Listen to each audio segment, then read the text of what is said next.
Basically to store single bit data, है ना।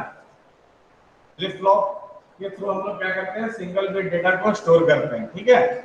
लेकिन अगर हम मल्टीपल बिट डेटा को स्टोर करना चाहते हैं तो उसके लिए क्या करना पड़ेगा कि जितने बिट डेटा को स्टोर करना चाह रहे हैं उतने number of flip flop cascaded order में अरेंज करना पड़ता है। That set of flip flop is called register. उसको क्या बोलते हैं हम लोग, रजिस्टर बोलते हैं। अब यहाँ पे वर्ड आया है शिफ्ट रजिस्टर। शिफ्ट रजिस्टर क्या करता होगा, जैसे सपोज दैट आपके पास कोई भी ये फ्लिप फ्लॉप, ठीक है, एक दूसरे से किसी तरह से ये कनेक्टेड है ना, कैस्केडेड ऑर्डर में कनेक्टेड है ये। तो क्या होता है शिफ्ट रजिस्टर के केस में कि डेटा शिफ्ट होता है, डेटा जो है शिफ्ट होता है from one flip flop to another flip flop, ठीक है। हमारा जैसे सपोज दैट स्टोर करना है 0101 को, अब डेटा एंट्री यहां से हो रहा है, सपोज दैट यहां से डेटा एंटर कर रहा है। अब यहां से जब डेटा एंटर कर रहा है तो सबसे पहले क्या करेगा, ये 1 एंटर करेगा। एक क्लॉक पल्स होने के बाद, अभी आगे मैं बताऊंगा, एक क्लॉक पल्स हुआ तो ये 1 जो है इसमें इनपुट चला है इस फ्लिप फ्लॉप में, ठीक। वही इनपुट जो है आउटपुट रहेगा अगर डी फ्लिप फ्लॉप है तो, सपोज दैट, है ना। तो नेक्स्ट क्लॉक पल्स जैसे ही जनरेट होगा तो ये जो डेटा रहेगा वो शिफ्ट हो जाएगा दूसरे फ्लिप फ्लॉप और यहाँ ये वाला 0 आ जाएगा, समझ। फिर नेक्स्ट क्लॉक पल्स जब जनरेट होगा तो ये डेटा यहाँ आ जाएगा, ये यहाँ आ जाएगा और यहाँ वाला डेटा यहाँ आएगा, इस तरह से शिफ्टिंग होगा। That's why this type of register is called shift register। Data shift होता है जैसे जैसे हम क्लॉक पल्स जनरेट करते हैं। अभी और डिटेल में आपको मैं बताऊंगा और क्लियर समझ में आ रही बात, यहाँ तक क्लियर होगा। Then shift register has two capability. First one is storage capability and second one is shifting capability।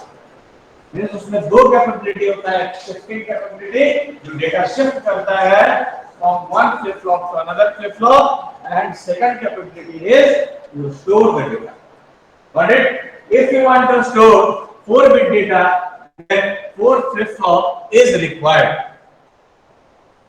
एक फ्लिप फ्लॉप में सिंगल बिट डेटा स्टोर होता है, 2 फ्लिप फ्लॉप यूज करेंगे तो 2 बिट डेटा स्टोर होगा, 3 फ्लिप फ्लॉप यूज करेंगे तो 3 bit data store होगा, 4 फ्लिप फ्लॉप यूज करेंगे तो 4 बिट डेटा स्टोर होगा। n number of flip flop अगर हम यूज करेंगे तो n number of n bit data store होगा। Got it? समझ में आ रहा है? यहां तक कोई दिक्कत तो नहीं है ना? लिखिए तो जल्दी 2 पॉइंट आप लोग भी नोट करते जाओ भाई, ऑनलाइन वाले।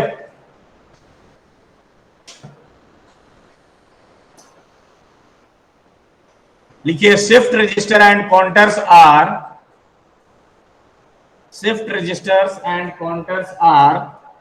direct application of flip-flop, direct application of flip-flop।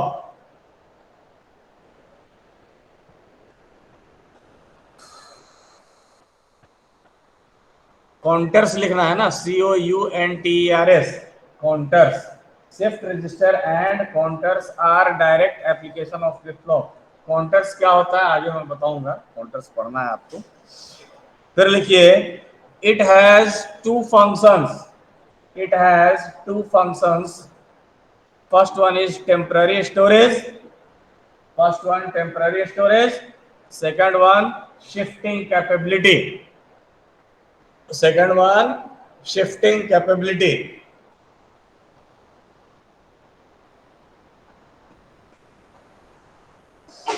आगे लिखिए shifting capability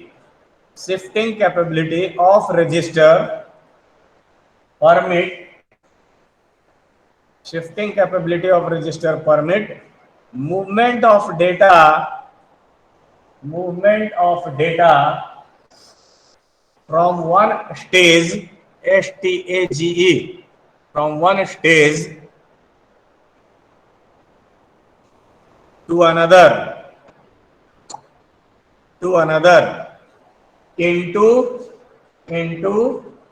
or or out of, into or out of, register, out of register, upon the application, upon the application of clock pulse, clock pulse. Okay. Now next, the first type of register, which is the basic register, is buffer register. Buffer register. ठीक है.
बनाइए diagram जल्दी से.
बन गया?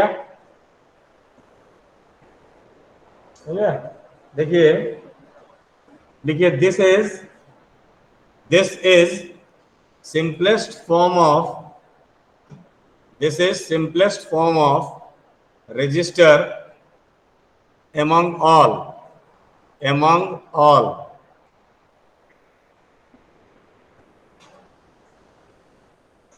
Figure shows 4-bit buffer register, 4-bit buffer register in which each of each of the D flip flop is triggered. Each of the D flip flop is triggered with the common negative edge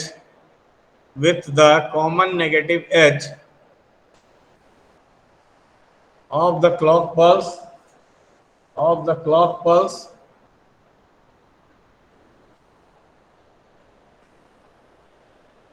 to stop when first clock pulse arrive. When first clock pulse arrive, all the x bits, x capital में लिखिएगा, x bits are loaded into D input of all flip flop and store binary information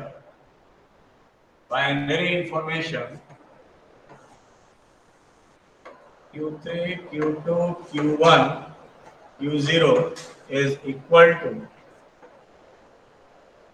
X3, X2, X1, X0. ठीक है? Buffer का मतलब ये होता है store करने वाला, जो इनपुट देंगे वही आउटपुट आएगा। तो यहाँ क्या हो रहा है कि 4-बिट डेटा हम स्टोर करना चाह रहे हैं, तो डी फ्लिप फ्लॉप यूज किया गया है। ऐसा इसलिए यूज किया गया है क्योंकि डी फ्लिप फ्लॉप एक ऐसा फ्लिप फ्लॉप है जिसमें जो आप डेटा दोगे वही स्टोर होगा, है ना? इसलिए डी फ्लिप फ्लॉप यूज किया गया है। 4 D flip flop are used because four bit data we want to store basically, है ना? नेगेटिव एज ट्रिगरिंग यहाँ पे यूज किया गया है, पॉजिटिव एज ट्रिगरिंग भी आप यूज कर सकते हो, कोई दिक्कत नहीं। इसने नेगेटिव एज यूज किया।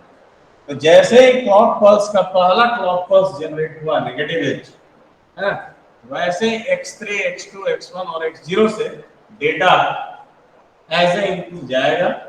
ठीक है, सपोज दैट 1101 ये इनपुट गया, ठीक, और क्लॉक पल्स जैसे जनरेट हुआ नेगेटिव एज उसका, तो Q3, Q2, Q1, Q0 में यही 1101 शो करेगा। वही बोल रहा है कि Q3, Q2, Q1, 0 जो है, जो भी आप डेटा देंगे वही उसमें स्टोर करेगा। This is the simplest form of register. ठीक है? अब इसमें हमारे पास कोई कंट्रोल नहीं है, इनपुट कब देंगे, क्या देंगे, है ना? इनपुट हम देना नहीं चाहते हैं तो ऐसा हो सकता है कि नहीं, केवल शिफ्टिंग हो सकता है क्या, या केवल इनपुट दे सकते हैं क्या? ऐसा कुछ तो है नहीं सब फैसिलिटी, क्योंकि ये सिंपल फॉर्म है। तो उसके लिए जो रजिस्टर यूज करते हैं उसको हम लोग बोलते हैं कंट्रोल्ड बफर रजिस्टर। तो next topic is controlled buffer register.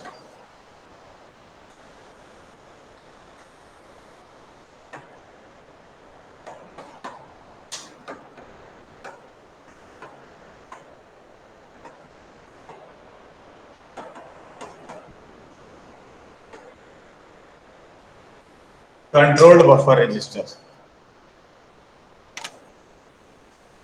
बहुत बड़ा सा डायग्राम है, इसलिए आप लोग लैंडस्केप मोड में आप कर लीजिए अपने कॉपी को।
ऊपर का मिटा रहा हुआ है ना।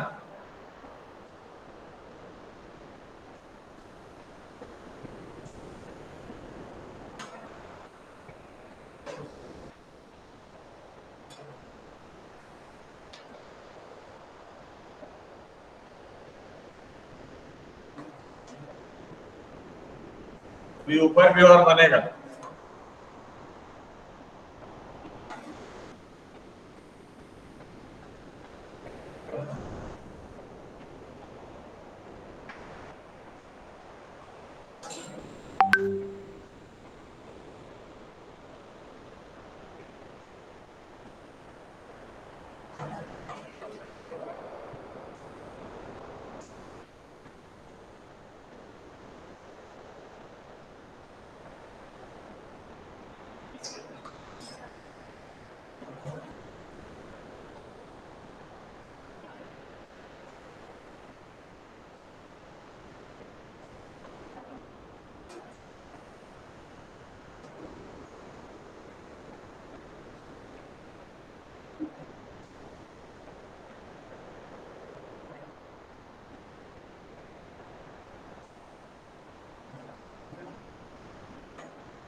ये लोड लिखा हुआ है ना, LOAD।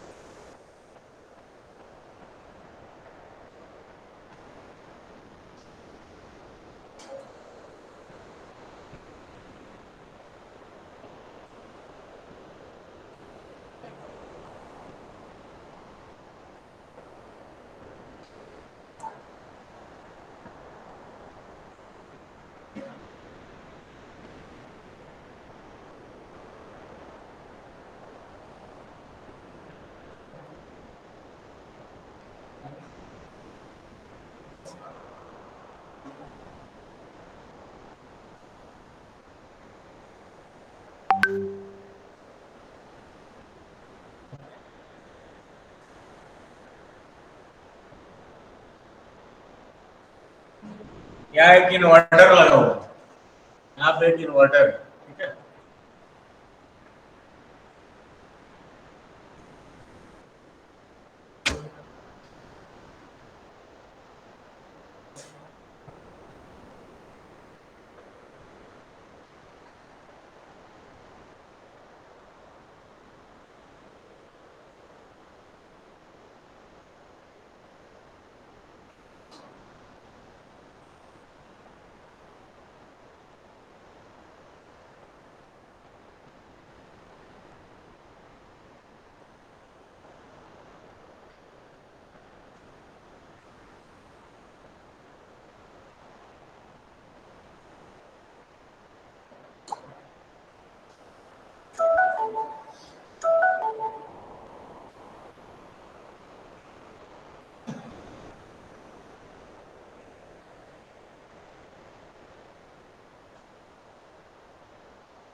देखिए, if clear bar is equal to 0, suppose that if CL bar is equal to 0, इसका मतलब क्या हुआ? CLR is equal to 1 होगा ना? CLR bar is equal to 0, CLR 1, CLR 1 मतलब रीसेट, CLR 1 मतलब क्या हुआ? क्लियर, यानी रीसेट, है ना? तो क्या हो जाएगा? All flip flop will be in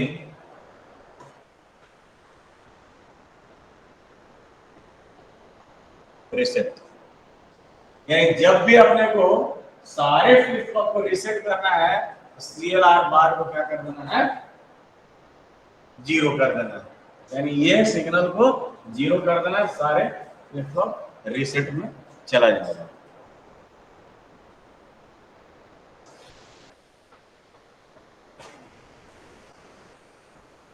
ठीक है, इसी तरह से CLR bar is equal to 1 अगर है तो क्या हो जाएगा? 1 हो गया तो CLR 0 हो जाएगा, यानी all flip flop will be in set.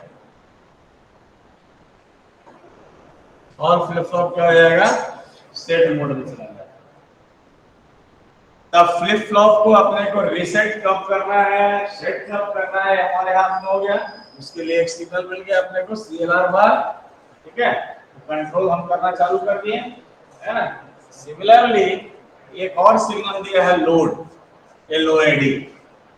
अगर लोड 0 है तो क्या हो जाएगा? वो if load is equal to 0, input कहां से आ रहा है? Y3, Y2, Y1, Y0 से, है ना। यानी अगर लोड का वैल्यू 0 दे दिया, यानी ये वाला 0 इनपुट जाएगा तो ये काम नहीं करेगा। सिमिलरली ये काम नहीं करेगा, ये भी काम नहीं करेगा, ये भी काम नहीं करेगा। तो जिस गेट से हम इनपुट दे रहे हैं वही गेट काम नहीं कर रहा है ना। तो if load is equal to 0, बताएगा इफ लोड इक्वल टू 0 तो क्या होगा, no input will be provided, no inputs will be provided, input जाएगा ही नहीं है। और अगर इनपुट देना है तो लोड को क्या करना पड़ेगा, ठीक है। तो हमारा कंट्रोल अपने हाथ में आ गया ना, है, इसलिए इसका नाम रखा गया control buffer register. Next statement लिख भी दीजिए, if load equal to 1, if load equal to 1, input will be provided to all flip flop, ठीक है।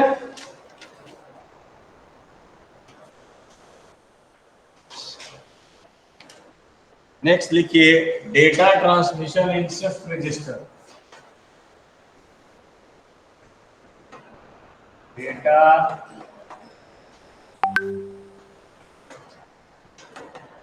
Transmission in shift register.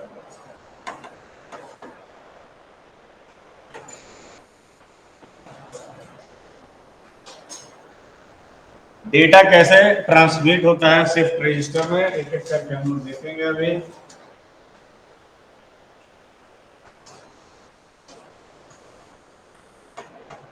First one is serial in, serial out shift register, इसको सीसो भी बोलते हैं, SIS को। अरे आज आप लोग सब लोग लाए हैं ना फाइल, और डेलो का भी और उसका भी। आज ये फर्स्ट फ्लोर वाले में जाना है, आप लोग कम किए हो ना, एक ही एक्सपेरिमेंट किया ना, यहाँ वाला 7 कर लियो, हाफ अंडर फुल अंडर किए हो। चलो ठीक है, फिर भी आज बस यही करना है, आज जो है फर्स्ट फ्लोर वाले में ही जाना है, सेकंड हाफ है ना। Serial in serial out shift register,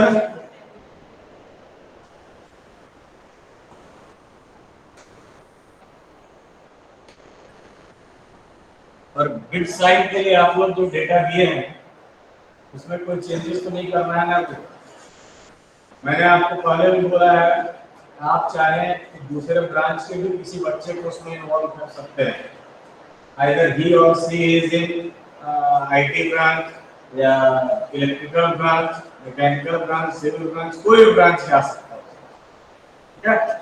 तो आपको अगर अभी भी लगता है कि हम एक आध को इंक्लूड कर सकते हैं, किसी को हटा करके, तो आप कर सकते हैं, कोई दिक्कत नहीं, ठीक है। और हमारा क्या नाम है आपका?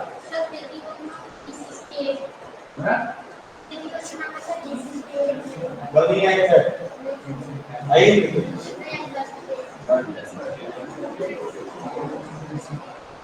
ठीक है। तो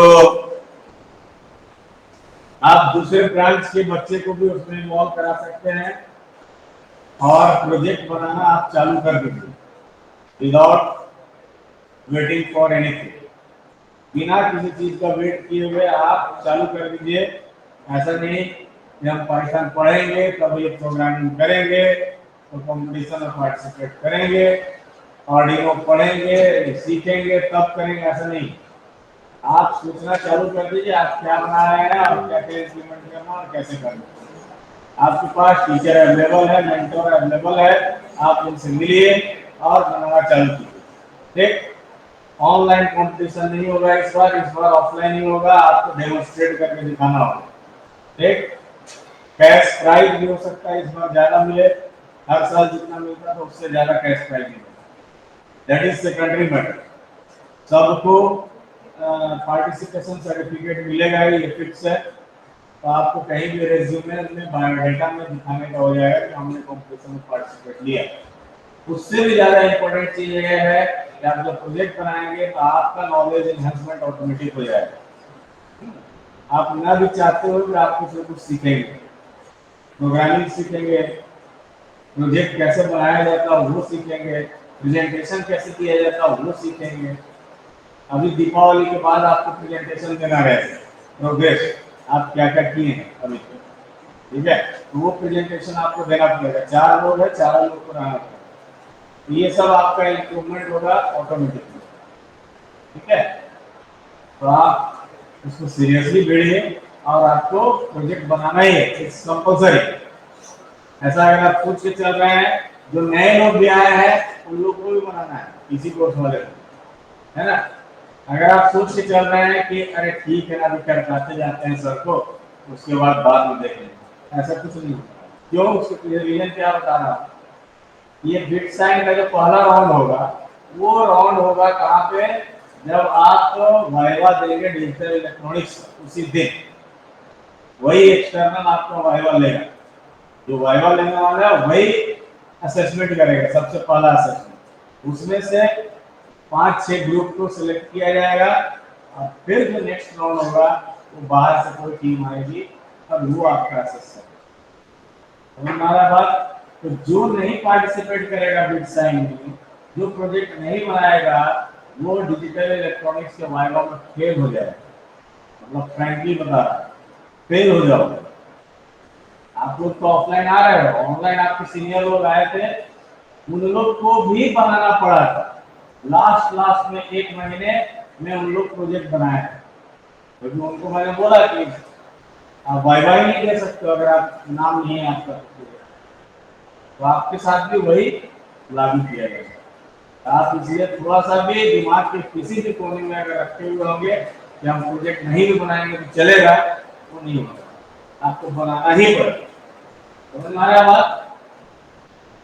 फिर नेक्स्ट सेमेस्टर में भी आपका प्रोजेक्ट, मिनी प्रोजेक्ट 2, उसमें भी प्रोजेक्ट बनाना ही पड़ेगा, ठीक है।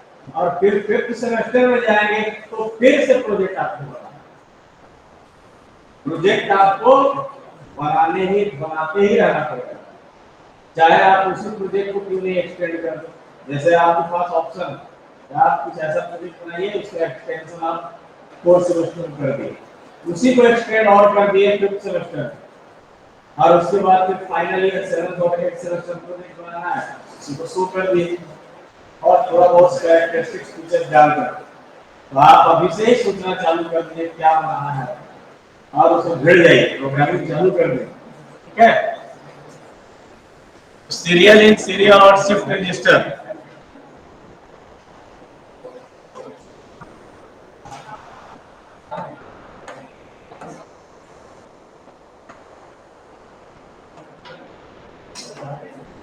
सीरियल डेटा इन,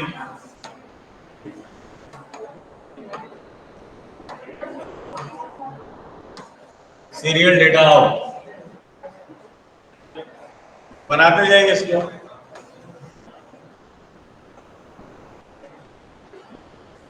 इसमें शिफ्ट राइट लिख दीजिए, है ना। Serial in, serial out, shift right register. ये सीसो जो लिखा हुआ है सीरियल इन सीरियल आउट का शॉर्ट फॉर्म, है ना। उसी तरह से serial in, serial out, shift left register.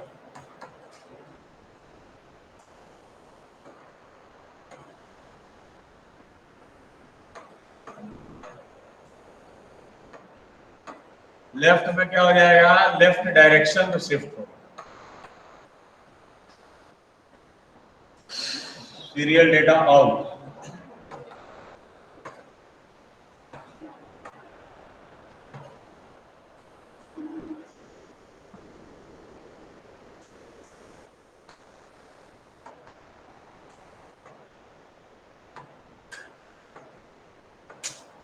Serial data in.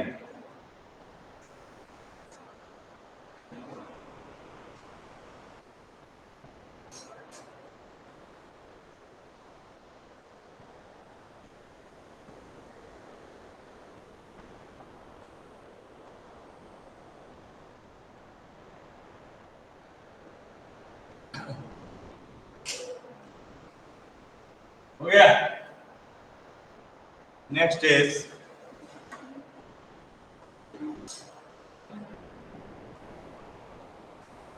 Serial in parallel out.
Parallel in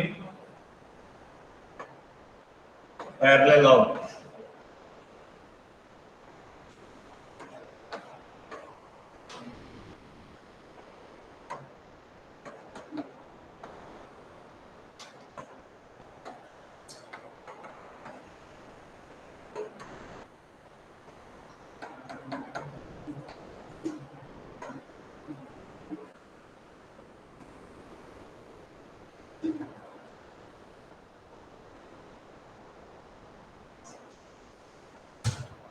data in data out.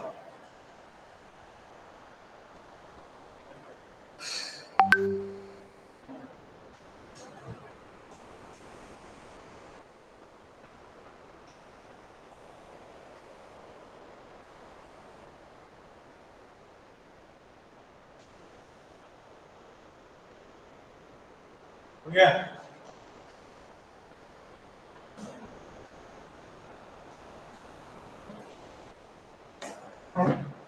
Serial in serial out, shift left shift right.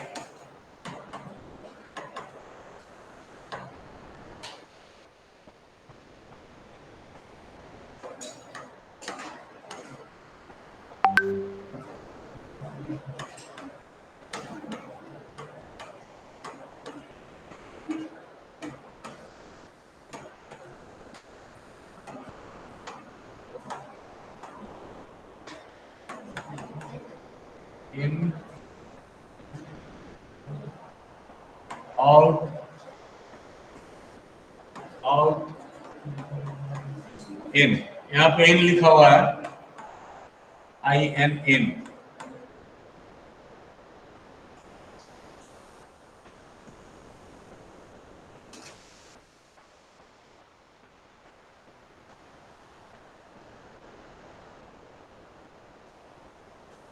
Then rotate left shift।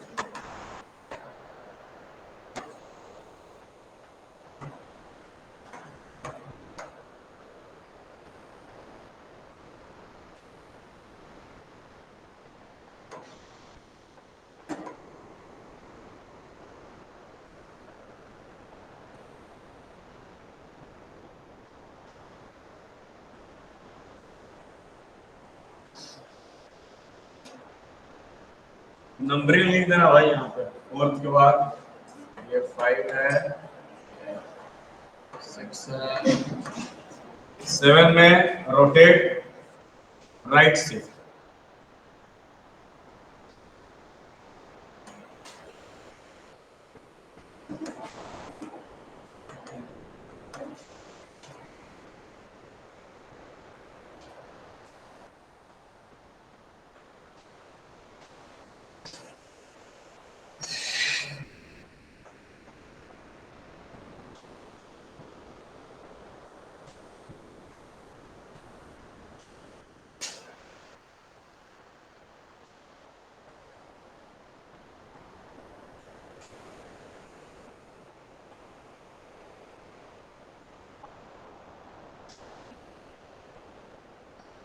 अच्छा है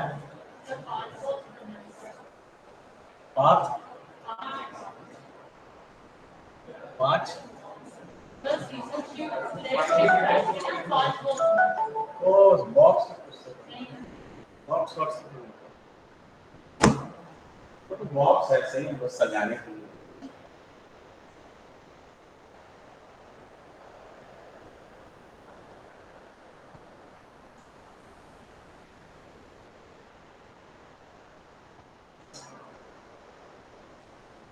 हो गया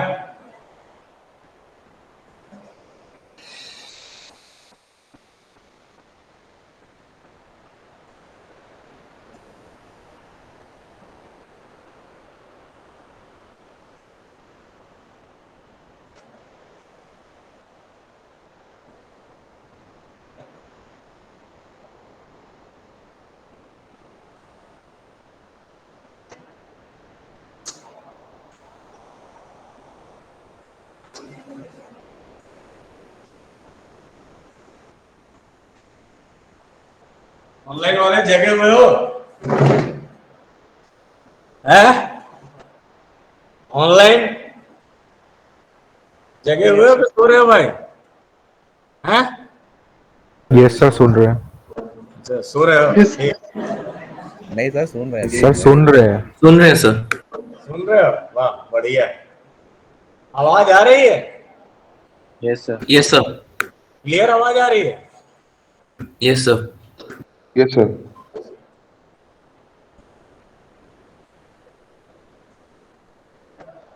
note कर लिए सब लोग तुम लोग लैब कैसे करेगा रे सब लोग जो ऑनलाइन वाले हो बिना लैब के ही रह जाओगे हैं तुम लोग ये नहीं करोगे क्या क्या बोलते हैं उसको बिट साइन पार्टिसिपेट नहीं करोगे सर कब हो रहा है बिटशाइन? बिट साइन क्या होता पता है ना यस सर, कब हो रहा है? देखो दिसंबर में होने का चांस है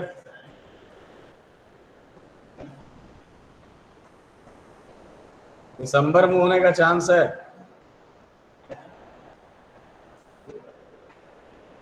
तुम लोग तो आ ही नहीं रहे हो तो कैसे करोगे काम पार्टिसिपेट हो रहे हो ना सब लोग yes yes sir. Sir yes sir participate होना जरूरी है चलिए ये आपका data transmission in shift register अगर क्वेश्चन पूछेगा तभी लिखना है ऐसा नहीं कि different types of shift register पूछा है क्वेश्चन तो इसको लिख दो ये नहीं है different types of shift register में serial in serial out shift register serial in parallel out parallel in serial out and parallel in parallel out shift register होंगे तो we will discuss about the different types of shift register in which first one is serial in serial out shift register अभी हम लोग serial in serial out shift register को देखेंगे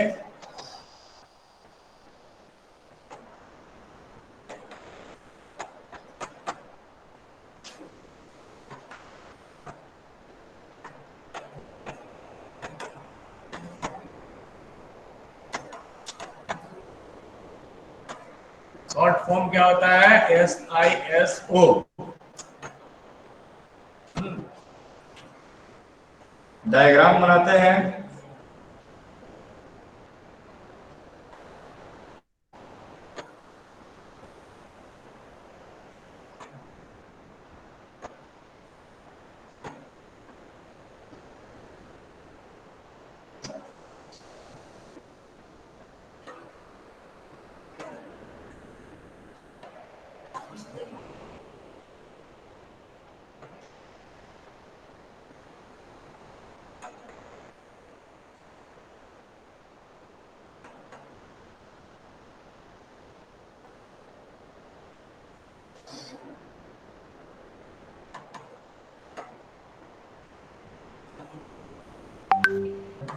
serial data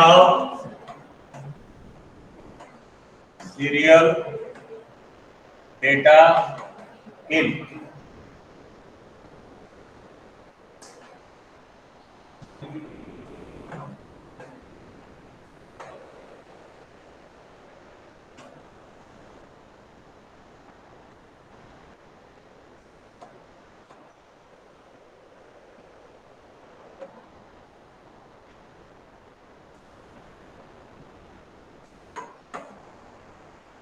बनाइए diagram.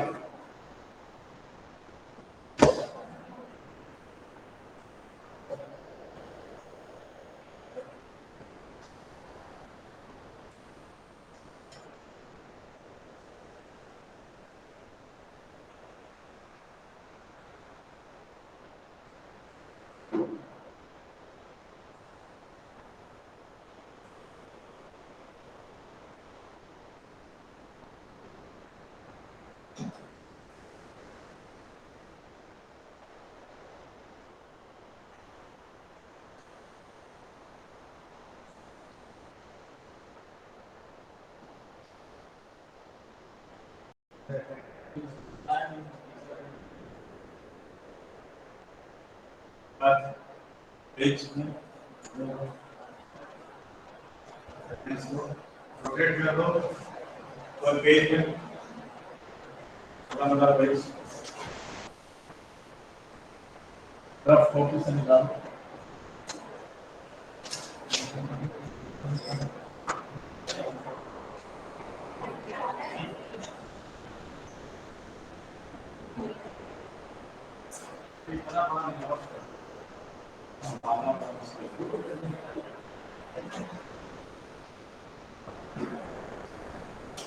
ये section है ना, ऊपर भी सेक्शन लिखो, सेक्शन भी लिखो और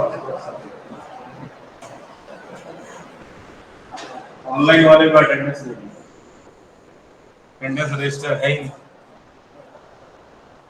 हो गया। देखिए इसमें क्या हो रहा है, serial in serial out shift register, serial in serial out shift register है। तो देखिए इनिशियली क्या करते हैं, initially all flip flops are इन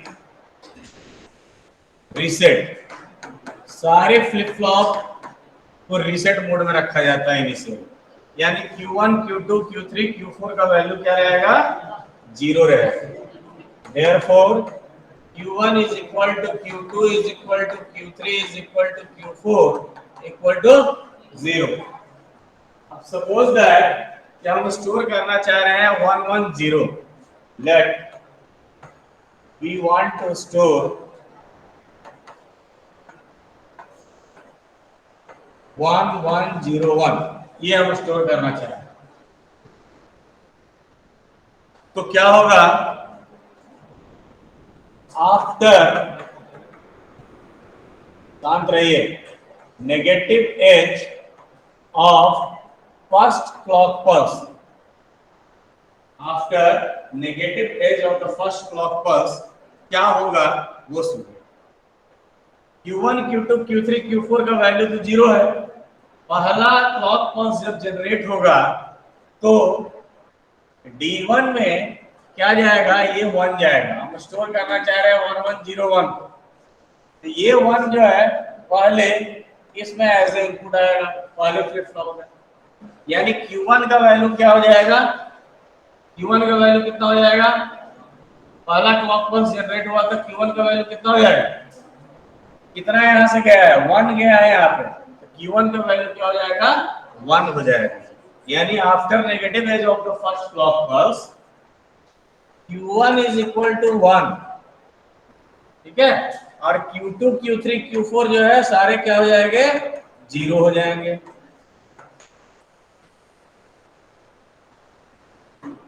ये सारे 0 हो जाएंगे। कैसे 0 हुआ, तो यहाँ पे 0 था Q1 में, ठीक है, वो शिफ्ट हुआ कहाँ, Q2 में, समझ रहे हो, यानी यहाँ वाला 0 यहाँ चला गया Q2 में, Q2 वाला 0 Q3 में गया, Q3 वाला 0 Q4 में गया, और Q1 में क्या आ गया, ये 1। और समझ में आ रहा है क्यों 1 आया, क्योंकि डी फ्लिप फ्लॉप में जो इनपुट देंगे वही आउटपुट आएगा, और इनपुट हमने दिया है 1, इसलिए Q1 का वैल्यू 1। बात समझ में आ रही है। अब after negative edge of the second CP, second clock pulse, अब क्या होगा, Q1 के वैल्यू में कितना आएगा जल्दी बताइए, हम स्टोर करना चाह रहे हैं 1101, तो ये 0 यहाँ आएगा, है ना, तो Q1 का वैल्यू हो जाएगा 0, Q2 का वैल्यू कौन सा हो जाएगा, ये वाला 1 यहाँ शिफ्ट हो जाएगा, ये जो 1 है ना ये वाला, ये यहाँ शिफ्ट हो जाएगा। ठीक, अब Q3 का वैल्यू कौन सा 0 होगा, ये वाला 0 हो जाएगा, और Q4 का वैल्यू कौन सा आ जाएगा, 0 ही आ जाएगा। बात समझ में आ रही है ना? ये और ऊपर नहीं जाता है ना, ज्यादा है?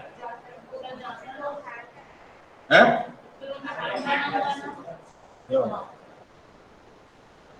कहाँ जा रहा है? अरे वाह, ठीक, बहुत अच्छा। ये समझ में आ गया? सबसे ज्यादा आपकी ये हो गया। अब देखिए आफ्टर, लिखाएगा नहीं लेकिन, after negative edge of the third CP, third CP में क्या होगा, अब देखिए यहाँ पे अपने को स्टोर क्या करना था, 1101 स्टोर करना चाह रहे थे, तो 1 और 0 तो चला गया, अब बचा 1, एक और 1 बचा ना, ये वाला 1, तो ये 1 Q1 में चला जाएगा, Q1 में ये 1 चला गया है ना, और Q2 में ये वाला 0 शिफ्ट हुआ, ये वाला 0 यहाँ शिफ्ट हो गया। ठीक, Q3 में ये वाला 1 यहाँ शिफ्ट हो गया, और Q4 में ये वाला 0 यहाँ शिफ्ट हो गया। बात समझ में आ रही है? क्लियर है? देख रहे हैं आप, शिफ्टिंग कैपेबिलिटी भी यहाँ हो रहा है और स्टोरेज भी हो रहा है, दोनों हो रहा है ना। अब after negative edge of the fourth clock pulse क्या हो जाएगा, Q1 का वैल्यू अब क्या होगा, ऑनलाइन वाले बताइए, Q1 का वैल्यू कितना लिखो? 1, वेरी गुड। कौन सा 1 आएगा, ये वाला 1 आया जो स्टोर कर रहे हैं ना हम लोग, ये वाला, देखो ये 1, ये 1 यहाँ आया, अब ये वाला 1 यहाँ Q2 में चला जाएगा, Q2 is equal to 1, Q3 is equal to ये वाला 0, और Q4 इज इक्वल टू वो चला जाएगा ये वाला 1। तब आप देखिए after fourth clock pulse 1101 store हो गया, यानी 1101 स्टोर करने के लिए how many clock pulse is required, 4 clock pulse is required. Getting my point? So if we want to store 5 bit data, then 5 clock pulses is required and 5 number of D flip flop is also. Getting my point? समझ में आ रहा है सबको? Attendance कहाँ पे है बताइए? जल्दी दो अटेंडेंस, इन लोग से लेना है तो। हो गया?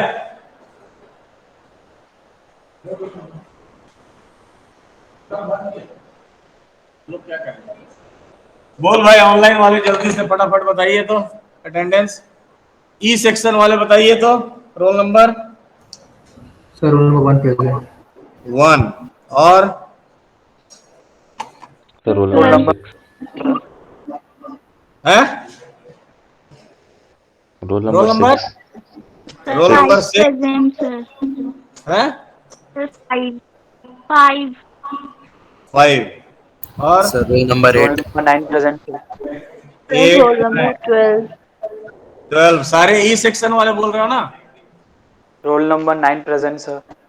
हो गया भैया 9, और आगे बोलो। Roll number 13 sir sir. Roll number 17 17 13 16 roll number 20 30 30 20 13 sir. 13 sir 14 15 sir 14 14 yes sir sir 27 sir. Sir 26 16 26 8 sir 27 27 sir 25 25 sir 16 16 yes sir 16 sir 31 16